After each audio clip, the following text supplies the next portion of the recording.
कई सालों पहले नदी के किनारे एक गोपालपुर नामक नगरी हुआ करती थी। इस नगरी में शासन करने वाला राजा बहुत ही मूर्ख था। वहीं राजा का एक मंत्री था जो बहुत ही चतुर था। एक दिन शाम को राजा और मंत्री दोनों नदी के किनारे टहलते हुए शाम का आनंद ले रहे थे। तभी राजा ने मंत्री से एक सवाल पूछा, क्या तुम बता सकते हो कि यह नदी किस दिशा में और कहाँ तक बहकर जाती है? मंत्री ने राजा को तुरंत जवाब देते हुए कहा कि यह नदी पूर्व दिशा में बहती है और यह पूरब देश तक जाती है। इस पर राजा ने कहा कि वह नहीं चाहता है कि हमारे देश का पानी पूरब के देशवासी इस्तेमाल करें।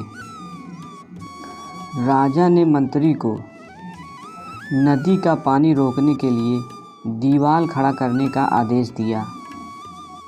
तभी मंत्री ने कहा, ऐसा करने पर हमारा ही नुकसान होगा। राजा ने गुस्से में कहा कि यह हमारा पानी है और पूरब देश वाले हमारे इस पानी को मुफ्त में इस्तेमाल कर रहे हैं और तुम बोल रहे हो कि हमारा ही नुकसान होगा। तुम जल्द से जल्द नदी पर दीवार बनवाने का काम शुरू कराओ। मंत्री राजा का आज्ञा पालन करते हुए कारीगरों को बुलाता है और नदी के पास दीवार बनवाने का काम शुरू करवा देता है। नदी में दीवार बनवाने का काम तेज़ी से शुरू हो गया और देखते देखते कुछ ही दिन में दीवार बनकर तैयार हो गई। यह देखकर राजा बहुत ही प्रसन्न हुआ, परंतु उसकी मूर्खता के कारण कुछ दिन बाद जब बारिश ने दस्तक दिया तो नदी का पानी पूरे गांव में भरने लगा। धीरे धीरे पानी लोगों के घरों में घुसना शुरू कर दिया। इससे परेशान होकर सारे नगरवासी एकत्रित होकर मंत्री के पास आते हैं। मंत्री उन्हें विश्वास देता है कि वह इस समस्या का जल्दी ही हल ढूंढ लेगा। लोगों की परेशानी सुनकर मंत्री समाधान निकालने के लिए एक योजना बनाता है। मंत्री ने राजमहल में समय को बताने के लिए घंटा बजाने वाले शख्स को भी इसमें शामिल कर लिया। वह समय के अनुसार घंटा बजाता था, जिससे लोगों को समय का पता चलता था। मंत्री ने उससे कहा कि आज तुम प्रति घंटे के बजाय हर आधे घंटे में घंटा बजाओगे। उस आदमी ने मंत्री ने जैसा कहा वैसा ही किया।